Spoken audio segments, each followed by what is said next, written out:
प्रिय भक्तगणों, आज की कथा अब तक की सबसे महत्वपूर्ण फलदायी है, क्योंकि इस कथा को सुनने मात्र से ही अकाल मृत्यु टल जाती है। आपको अकाल मृत्यु छू नहीं सकती।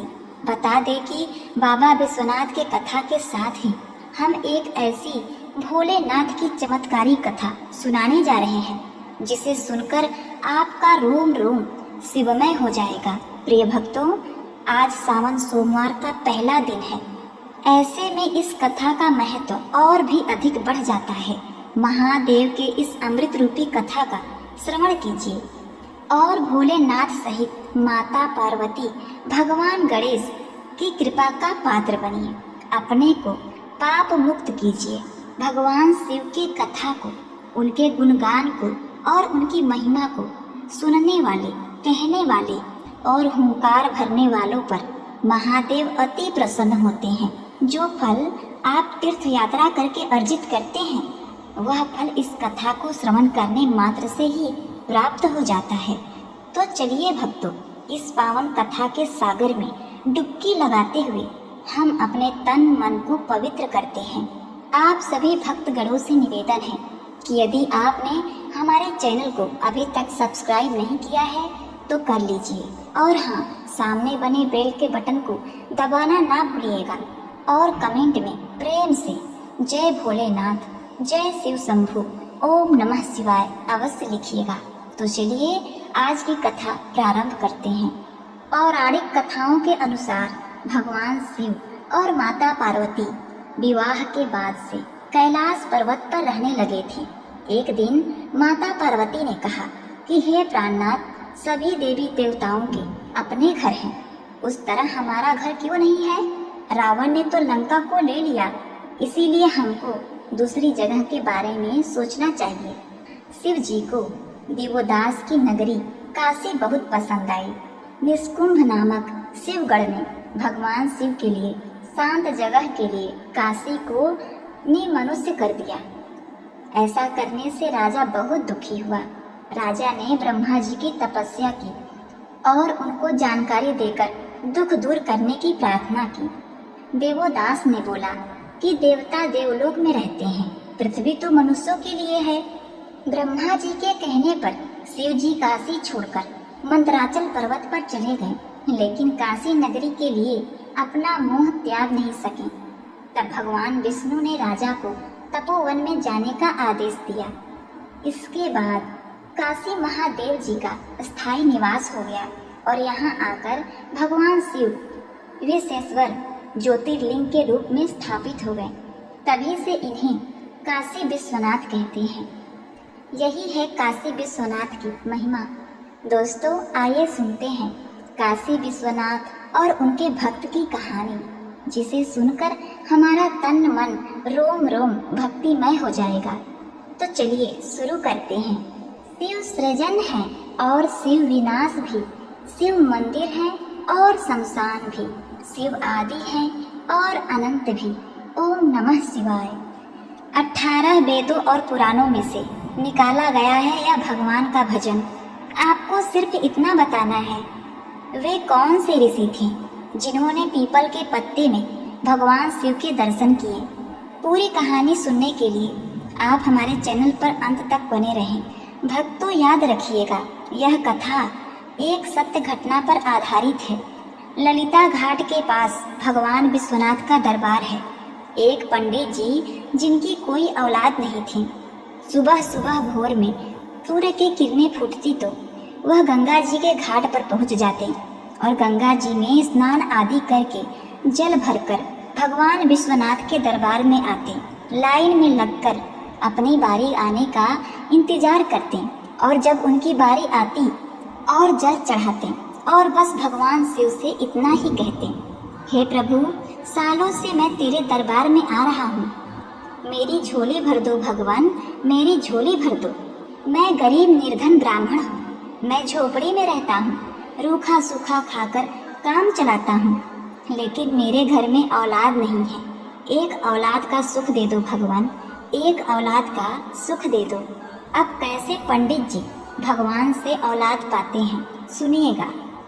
जिसके हृदय में भगवान की तस्वीर बनती है। बनारस चल जहाँ बिगड़ी हुई तकदीर बनती है। बनारस चल जहाँ बिगड़ी हुई तकदीर बनती है। बनारस चल जहाँ बिगड़ी हुई तकदीर बनती है। पंडित रहा उपवासी, काशी का रहा वासी, काशी का रहा वासी। तप कर रहा था भारी, तप कर रहा था भारी, तप कर रहा था भारी। मन में थी एक उदासी, सुनी मेरी फुलवारी, बिन लाल के उधारी। भंडार भर दो मेरा, भंडार भर दो मेरा, आके बोले भंडारी। शंका में पड़े शिव जी, शंका में पड़े शिव जी, शंका में पड़ गए शिव जी, शंका में पड़ गए शिव जी। क्यों? जब रोज रोज पंडित जी दरबार में जाकर बोलते हैं, हे प्रभु औलाद नहीं है, हे प्रभु औलाद नहीं है, हे प्रभु औलाद नहीं है, औलाद दे दो। भगवान शंकर शंका में पड़ गए कि मैं इस भक्त को क्या करूं? रुपया पैसा धन दौलत मांगता तो मैं दे भी देता, लेकिन औलाद कहाँ से दूं? इसके भाग्य में तो औलाद का सुख ही नहीं है। मैं क्या करूं? क्योंकि तकदीर लिखने वाले तो ब्रह्मा जी हैं। भक्त जनों, माँ गंगा हर समय यही कहती, प्रभु ये पंडित आपका इतना बड़ा भक्त है, रोज लाइन में सबसे पहले पहुंच जाता है। हे भोलेनाथ इसकी झोली भर दो। मेरा भोला बड़ा भोला भाला, कोई भोला सा भोला नहीं है सुशोभित गले मुंड माला, कोई फूलों की माला नहीं है। बार बार माँ गौरी के कहने पर पंडित जी की भक्ति देखकर आखिरकार भगवान शंकर को तरस आ गया। एक दिन रात में पंडित जी गहरी नींद में सोए हुए थे, तो पंडित जी ने सपना देखा कि सुबह सुबह जल भरने के लिए वहाँ गंगा जी के घाट पर जा रहा है, और घाट पर भगवान शंकर ने उन्हें दर्शन दे दिए और पूछ रहे हैं, बोलो पंडित क्या चाहिए? पंडित बोला, प्रभु आपको तो सब पता है, आप अंतर्यामी हैं, आप तो जानते हैं मुझे क्या चाहिए। भगवान शंकर बोले कि पंडित जब तक बच्चा रोता नहीं तब तक माँ उसे दूध पिलाती नहीं है। भगवान के सामने जब तक भक्त मांगता नहीं, झोली नहीं फैलाता, तब तक भगवान देता नहीं। पंडित बोला, प्रभु मुझे औलाद नहीं है, एक औलाद का सुख दे दीजिए। हम और हमारी पंडिताइन जो भी रूखा सूखा मिल जाता है, दान दक्षिणा उनसे काम चला लेते हैं, बस औलाद नहीं है। औलाद के प्यार के लिए तरस रहे हैं हम। भगवान शंकर ने पासा फेंका और पूछा कि अच्छा ये बताओ कि कम उम्र वाला चाहिए या ज्यादा उम्र वाला? तब पंडित जी सोचने लगे कि यह क्या चक्कर है। वह पंडित बोला, प्रभु ये क्या चक्कर है, कम उम्र और ज्यादा उम्र? भगवान शंकर बोले कि जिस बच्चे की उम्र कम है वो विद्वान होगा, और जिस बच्चे का उम्र ज्यादा है वह आगे चलकर चोर और डाकू बनेगा। जल्दी बताओ कम वाला चाहिए या ज्यादा वाला? अब पंडित रहा हिंदुस्तान का वासी, और हिंदुस्तानियों में पत्नी से पूछे बगैर पति कोई काम नहीं करता। तब पंडित जी ने प्रभु से कहा, प्रभु आप यही खड़े रहिए, मैं घर जाकर अपने पत्नी से पूछकर आता हूँ। दौड़ते हुए पंडिताइन के पास पहुंचा और बोला, पंडिताइन प्रभु ने घाट पर हमें दर्शन दिया है, वे पूछ रहे हैं कि कम उम्र वाला बच्चा चाहिए या ज्यादा उम्र वाला। पंडिताइन भी यह सुनकर घबरा गई। पंडिताइन ने पूछा कि कम ज्यादा का क्या चक्कर है? पंडित जी ने कहा कि पंडिताइन भगवान शिव ने कहा है कि कम उम्र वाला बच्चा विद्वान होगा और ज्यादा उम्र वाला बच्चा डाकू और चोर होगा। तुम जल्दी से बताओ कि हमें कौन सा बच्चा मांगना चाहिए। पंडिताइन ने कहा कि देखिए हमें कम उम्र वाला बच्चा ही चाहिए, हम कम उम्र से ही काम चला लेंगे। जाके शिव जी से कह दीजिए कि वो हमें कम उम्र वाला बच्चा ही दें। दौड़ा दौड़ा घाट पर पहुंचा, बोला, प्रभु कम वाला दे दो, हम कम से ही काम चला लेंगे, क्योंकि ज्यादा वाला तो चोर डाकू है। शंका में पड़े शिव जी, शंका में पड़े शिव जी, हंसकर बोले दिगंबर, हो 5 वर्ष की आयु, एक लाल हो तेरे घर, हो 5 वर्ष की आयु, एक लाल हो तेरे घर, एक लाल हो तेरे घर। भगवान शंकर बोले, जा, तेरे घर एक बालक का जन्म होगा, लेकिन जैसे ही वह 5 वर्ष का होगा वह मर जाएगा। अब सोचिए, अगर किसी माँ बाप को मालूम हो कि उसका बच्चा जैसे ही 5 वर्ष का होगा वह मर जाएगा, लेकिन फिर भी किसी तरीके से जीवन को आगे बढ़ाना शुरू कर दिया। पंडित के घर में एक बच्चे ने जन्म ले लिया। पंडित को अपने सपने की बात याद आई कि जब इस बच्चे ने जन्म लिया है तो 5 साल बाद मरेगा भी। अब जैसे जैसे लड़का बड़ा हो रहा है, पंडित और पंडिताएं देख देख कर रात भर रोते रहते हैं। मन में रहा एक खटका, बढ़ने लगा था लड़का, मन में रहा था खटका, बढ़ने लगा था लड़का। जब 4 वर्ष बीते पंडित का दिल भी धड़का, जब 4 वर्ष बीता पंडित का दिल भी धड़का। 4 साल हो गए, 1 साल बचा। लड़का हंसता खेलता गलियों में घूमे तो पंडित और पंडिताइन एक तरफ खुश हो गए कि हाय रे मेरा सुंदर सा लाल, आज पाठशाला जाने लगा है, आज तो सीख कर आया है। लेकिन हाय रे दुर्भाग्य, न जाने कौन सी घड़ी में भगवान शिव ने 5 वर्ष दिए थे। 5 साल के उपरांत ये हमें छोड़कर चला जाएगा। 4 साल 11 महीने 29 दिन हो गए। अब लड़के के मरने में एक दिन बाकी रह गया। जब लड़का सोया तो पंडित और पंडितायन उसके सिरहाने जाकर बैठ गए और रोने लगे। रात्रि का पहला पहर चल रहा था, यानी रात्रि के 10 बजे थे। तो वो विलाप करने लगे कि जैसे ही सूर्य की पहली किरण पड़ेगी हमारा लाल, हमारा बच्चा मर जाएगा, क्योंकि इसके जिंदगी के 5 साल पूरे हो गए हैं। जहाँ इस बच्चे का जन्मदिन मनाना था, वहीं इस बच्चे का मरण दिन मनाना होगा। लेकिन ये तो विधाता ने लेख लिख दिया है, इसे बदला नहीं जा सकता। लेकिन पंडित ने हार नहीं मानी, अपने बच्चे की जान बचाने के लिए हार नहीं मानी। पंडित ने अपने बच्चे को रात्रि के तीसरे पहर में उठाया और कहते हैं कि पहले के जमाने में साधु संत स्नान कर लिया करते थे। ये रोशनी की पहली किरण जमीन पर पड़ने से पहले स्नान करके हवनों और पूजा में बैठ जाया करते थे। पंडित ने रात्रि के तीसरे पहर में अपने बच्चे को जगाया। काशी विश्वनाथ के मंदिर के फाटक बंद थे। मंदिर के बाहर से ही दर्शन कराया और गंगा जी के पावन तट पर ले जाकर बैठा दिया और अपने बच्चे से बोला कि बेटा, जो कोई साधु संत इधर से स्नान करने के लिए आए तो उसका पांव छू लेना, बस। अब क्या था, साधु संत धीरे धीरे आते गए, बच्चा सबका पांव छूता गया। सभी उस बच्चे को आशीर्वाद देते और चले जाते।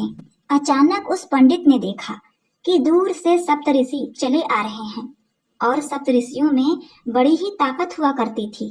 तपस्या कर करके काफी शक्तियों को अर्जित कर रखा था उन्होंने। भूत भविष्य वर्तमान देख सकते थे, वरदान देते थे तो वरदान पूरा हो जाता था। सप्तऋषियों को आता देख पंडित एक पेड़ के पीछे छुप गया, अपने बच्चे को इशारा किया और जब सप्तऋषि आए, बच्चा उठा और उनके चरण को छू लिया। सप्तऋषियों ने देखा और कहा, आयुष्मान भव, उम्र लंबी हो जाए। पेड़ के पीछे से पंडित बाहर निकला और हंसते हुए सप्तऋषियों से कहा कि महाराज, आपने पहचाना, यह वही बच्चा है जिसकी उम्र 5 वर्ष थी और यह 5 वर्ष बाद आज मरने वाला था। आपने इसको आशीर्वाद देकर इसकी उम्र लंबी कर दी। आपका वरदान कभी खाली नहीं जाता। सप्तऋषियों ने सोचा कि हम तो वरदान दे चुके हैं और अगर हमारा दिया हुआ वरदान पूरा नहीं हुआ तो दुनिया में हमें मानने वाला कोई नहीं होगा।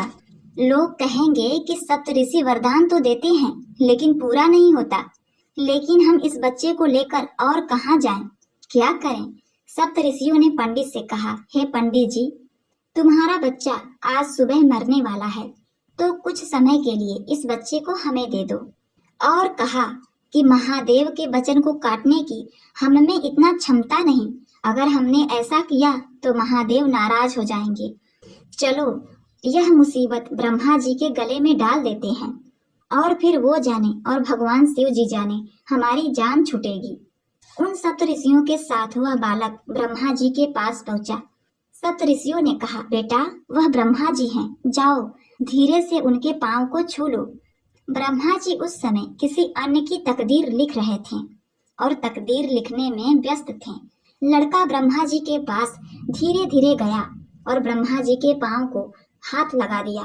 ब्रह्मा जी ने कलम रोकी और बच्चे को देखा और बोले, आयुष्मान भव, तुम्हारी उम्र लंबी हो। सप्त ऋषियों ने कहा, चलो बला टली। तब ब्रह्मा जी ने पूछा, काहे की बला टली? सप्त ऋषियों ने सारी कथा कह सुनाई। अरे प्रभु, आप तो तकदीर लिखते हो, बच्चे को पहचान तो लेते। यह वही बच्चा है जिसे भगवान शिव ने 5 वर्ष की आयु दी थी। आज सुबह होते ही यह मरने वाला है। पंडित ने हमें फंसाया और हम आपको, अब ये आपका काम है, हम तो चलते हैं, प्रणाम। यह सुनकर ब्रह्मा जी घबरा गए। ब्रह्मा जी सोचे कि मैं भगवान शिव के वचन को कैसे काट सकता हूँ, यह तो मुझसे नहीं होगा। अब यह सोचने के बाद ब्रह्मा जी ने सोचा कि चलो विष्णु जी के पास जाते हैं, वही कुछ हल बताएंगे। अब ब्रह्मा जी उस बच्चे को लेकर विष्णु जी के पास जाते हैं। जब विष्णु जी के पास जाते हैं, उस समय विष्णु जी शयन कर रहे थे, घोर निद्रा में थे। अब जब निद्रा में थे तो ब्रह्मा जी ने कहा, बच्चा जाओ वो देखो भगवान विष्णु हैं, तुम उनके पैर छू लो। अब वह बच्चा धीरे से भगवान विष्णु के पास गया और उनका पैर छू लेता है। अब पैर को स्पर्श करते ही भगवान विष्णु का निद्रा भंग हो जाता है और वो जब देखते हैं तो बच्चे को आओ न देखा ताओ तुरंत कह देते हैं, आयुष्मान भव, तुम्हारी उम्र लंबी हो। विष्णु भी हैं घबराए, अपना कदम बढ़ाए, ब्रह्मा भी संग में आए, सातों मुनि सिधाए।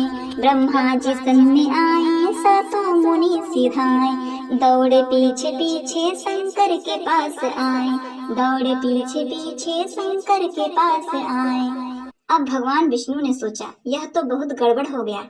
मैं तो शयन कर रहा था और निद्रा में मैंने ध्यान नहीं दिया और इस बच्चे को आयुष्मान होने का वरदान दे दिया। अब भगवान शिव के वचन को मेरे अंदर टालने की और काटने की क्षमता नहीं है। इसके लिए मुझे भगवान शिव के पास ही जाना होगा। अब विष्णु जी, सप्त ऋषि और ब्रह्मा जी के साथ उस बच्चे को लेकर शिव जी के पास जाने लगते हैं। उस समय भगवान शिव जी कैलाश पर्वत पर धुनी रमाए थे और अपने मस्ती में मगन। तब विष्णु जी ने कहा, हे बच्चे, हे पुत्र, सामने देखो शंकर भगवान हैं, तुम जाओ धीरे से उनके पांव को छू लेना। अब यह देखकर वह बच्चा भगवान शिव जी के पास जाता है और उनके पैरों को छू लेता है, उन्हें प्रणाम करता है। अब इतने में भगवान शिव की आंखें खुल जाती है, अपने ध्यान से बाहर आते हैं। उन्होंने झट से उस बच्चे को कहा, आयुष्मान भव, तुम्हारी उम्र लंबी हो। शंकर जी हारे बाजी, फिर भी न हुए राजी, क्या बात झूठ होगी, सिर से टलेगी गंगा जी, क्या बात झूठी होगी, सिर से टलेगी गंगा जी। ब्रह्मा और विष्णु जी ने भगवान शिव से कहा, हे भोलेनाथ, आपने ही इस बच्चे को 5 वर्ष की आयु दी है, कम से कम अपने आंखें खोल के ठीक से देख तो लिए होते। आपने देखा नहीं और बच्चे को आशीर्वाद दे दिया। अब भगवान, आपका आशीर्वाद आपके ही पास, आपने ही इस बच्चे को 5 वर्ष उम्र दी थी, अब आप जानिए। भगवान शंकर बोले, हे सप्त ऋषियों, इस बच्चे को मेरे मंदिर ले जाओ, काशी विश्वनाथ में। मंदिर में गया लड़का लेने मुराद मन का, मंदिर में गया लड़का लेने मुराद मन का। यमराज आए जोरो, मंदिर में जाओ, कुछ बेल पत्र लाओ, शिवलिंग पर जा चढ़ाओ। मंदिर में गया लड़का लेने मुराद मन का, यमराज आए जोरों से, दिल है लड़के का धड़का। भगवान शिव ने कहा कि मेरे मंदिर में चले जाओ, मेरे शिवलिंग पर अर्पित करो। जैसे ही लड़का मंदिर में गया, बेल पत्र चढ़ाया, सुबह की पहली किरण धरती पर पड़ गई और यमराज जी लड़के के प्राणों को हरने पहुंच गए।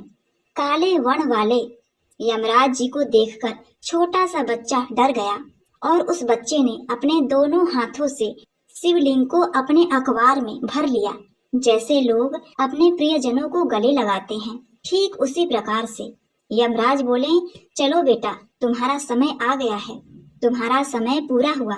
बच्चा बोला, हम तो चलते हैं, लेकिन हमारे साथ भगवान शिव भी जाएंगे। यह बात चल रही थी कि भगवान शंकर वहां प्रकट हो गए। तब यमराज जी बोले, हे प्रभु, आपके आने की क्या जरूरत थी? इसके जीवन के कुछ ही क्षण बाकी है, मैं खुद ही इसके प्राण को हरने के लिए आया हूँ। शिव जी बोले कि हे यमराज, इस पृथ्वी के लेखन के हिसाब से, ब्रह्मा जी के लेखन के हिसाब से शिव का एक दिन करोड़ों वर्षों के बराबर होता है।